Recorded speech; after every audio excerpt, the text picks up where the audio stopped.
अज़ीज़ दोस्तों, अस्सलामु अलैकुम। दोस्तों, अल्लाह के नबी सल्लल्लाहु अलैहि वसल्लम ने क़यामत तक आने वाले वाक़यात को पहले ही इसलिए बयान कर दिया था कि उम्मत आने वाले दौर की पहले ही तैयारी कर ले, और इमाम महदी भी आने वाले दौर के अंधेरे फितनों में उम्मीद की एक रोशनी है।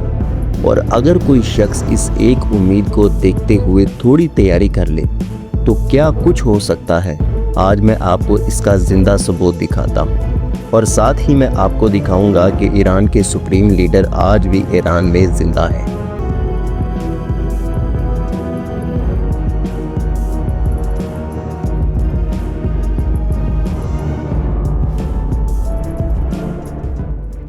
दोस्तों, 22 अक्टूबर 2002 को आयतुल्लाह खामेनी से इमाम महदी के मुतालिक पूछा जाता है, और आज से 23 साल पहले ये शख्स कुछ ऐसे अल्फाज अदा करता है जो आज हैरत अंगेज तौर पर सच बन चुके हैं। आयतुल्लाह खामेनी 22 अक्टूबर 2002 को एक तकरीर में कहते हैं कि इमाम महदी अलैहिस्सलाम के ज़ुहूर का इंतज़ार सिर्फ बैठकर रोने या दुआ करने का नाम नहीं है।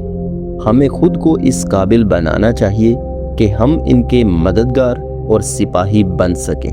इमाम महदी अलैहिस्सलाम पर ईमान रखना बहुत बड़ी बात है और इसमें कोई शक नहीं, लेकिन ये ईमान सिर्फ दिल की ख्वाहिश, ख्वाब, ज़ुबानी दावे या जश्न मनाने तक महदूद नहीं होना चाहिए।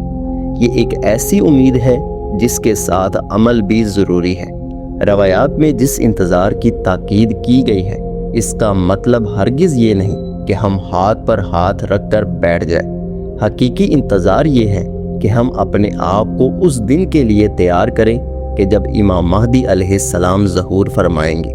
इनके सिपाही बनना आसान काम नहीं। वो एक अजीम शख्सियत है जो दुनिया की बड़ी ताकतों और बुराई के मराकिज़ के खिलाफ क़याम करेंगे। इसलिए इनके साथी बनने के लिए हमें अपने अंदर इस्लाह, शऊर, समझबूझ और हक़ व बातिल में फ़र्क करने की सलाहियत पैदा करनी होगी। कुछ लोग इंतज़ार को सुस्ती और काहली का बहाना बना लेते हैं। हमें ये नहीं सोचना चाहिए कि चूँकि इमाम महदी अलैहिस्सलाम आएंगे और एक दिन दुनिया को अदल से भर देंगे, इसलिए आज हमारी कोई ज़िम्मेदारी नहीं, बल्कि इसके बरक्स हमारी ज़िम्मेदारी है कि आज ही से उसी रास्ते पर चलना शुरू करें और ख़ुद को उनके ज़हूर के लिए तैयार करें। और आपको पता है कि ईरान में इनकलाब के बाद ये नज़रिया काफ़ी नुमाया रहा। एक मजबूत इस्लामी निज़ाम कायम करना दरअसल उस आलमी इंसाफ की तमहीद है जिसकी उम्मीद की जाती है। इसी सोच के तहत वहाँ की फ़ौजी और दिफाई ताकत को भी बढ़ाया गया। ख़ास तौर पर इस्लामी इनकलाबी गार्ड कोर्प्स यानी IGRC को एक नज़रियाती फ़ोर्स के तौर पर पेश किया गया, जो सिर्फ सरहदों की हिफाजत नहीं बल्कि एक नज़रिया की भी हिफाजत करती है, क्योंकि अगर नज़रिया कायम रहा तो सब कुछ हो जाएगा। कुछ लोग कहते हैं कि ईरान ने कम वसाइल के बावजूद अपने दिफाई निज़ाम को काफ़ी मजबूत किया। पाबंदियों के बावजूद टेक्नोलॉजी और अस्करी शोबे में खुद इन्हिसारी पैदा की।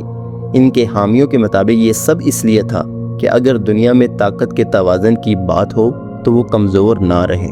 नाक़दीन इस पर तनकीद भी करते हैं, मगर बहरहाल ये एक हकीकत है कि उन्होंने अपनी हिकमत अमली को नज़रियाती बुनियाद से जोड़ा। अब असल बात सुनिए। ये सारा बयानिया ये कहता है कि इंतज़ार का मतलब ये नहीं कि जब वो आएंगे तब सब ठीक होगा, यानी इमाम महदी, बल्कि हमें अभी से ठीक होना है। यानी अगर हम अदल चाहते हैं तो पहले अपने अंदर अदल पैदा करें। अगर हम जुल्म के खिलाफ खड़े होना चाहते हैं तो पहले अपने किरदार को मजबूत करें। ईरानी सुप्रीम लीडर के इंतकाल को 30 घंटे से ज़ायद का वक़्त हो चुका है, लेकिन सोच कर देखिएगा, बड़ी हैरानी होगी। आपको ऐसा लगेगा जैसे ईरानी सुप्रीम लीडर की शहादत की फ़िलहाल कोई अहमियत ही नहीं, या उनकी शहादत हुई ही नहीं। वो सिर्फ एक अलामती शख्सियत थे, और उन्होंने जिस इनकलाब का बीज बोना था उसकी वो फसल काट चुके थे। मुल्क को इस काबिल बना दिया था उस शख्स ने कि दुनिया की बड़ी ताकत का ना सिर्फ इनकार करे बल्कि मैदान जंग में इसके मुकाबले में खड़े हो जाए।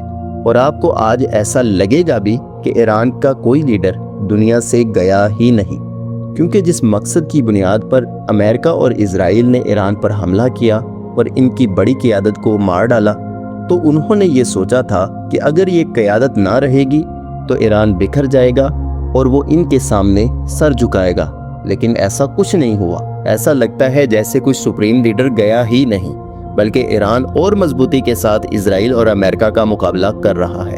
तो सबक क्या निकला कि चाहे कोई ईरान के मॉडल से मुतफिक हो या ना हो, एक बात तो वाज़िया है, इंतज़ार को सुस्ती का बहाना नहीं बनाया जा सकता। अगर कोई वाकई किसी बड़ी तब्दीली का मुंतज़र है तो इसे अपनी ज़ात, अपने मुआशरे और अपने इल्म को बेहतर बनाने की कोशिश करनी होगी। जैसे आज हम पाकिस्तानी ये उम्मीद पर जी रहे हैं कि इमाम महदी जब आएंगे तब हम भी जिहाद कर लेंगे, लेकिन इस जिहाद से पहले हमें एक जिहाद खुद से करना है। अगर हम खुद ठीक हो गए तो सब ठीक हो जाएगा, चाहे वो हुक्मरान हो या एस्टेब्लिशमेंट। आप इसके बारे में क्या कहते हैं? अपनी कीमती राय का इजहार लाजमी कीजिएगा। उम्मीद करता हूँ कि ये छोटी सी कोशिश आपको पसंद आई होगी।